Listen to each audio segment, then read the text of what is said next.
All right, YouTube, I have something else quick and easy for you. Let's get into this juicy oven-baked sockeye salmon. Okay, y'all, I know it looks like I'm just cutting oranges, but really we are packing for a vacation because this orange is going to be your flight to flavor while cooking your sockeye salmon.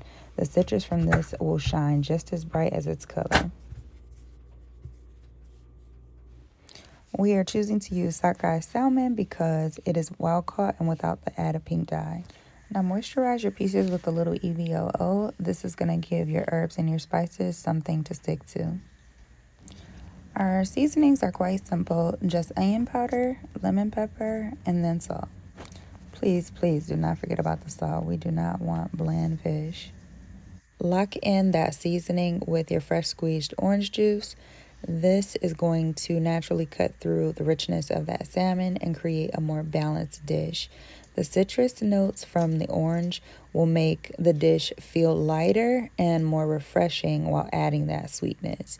And you will absolutely love the smell. Next, we're going to add on our orange slices to the top and use that to make sure that the dish doesn't go dry while we're baking it. And then we're just going to put a little bit more seasoning on the top of that orange. And in the oven we go. After 15 to 20 minutes on 400 degrees, your salmon should be ready to go. Just remove it from the oven and let it sit about 1 to 2 minutes, and then it should be ready to serve. And there you have it. Salmon that is perfect for pairing with roasted vegetables or fresh salad for a complete meal. Hope you guys enjoyed.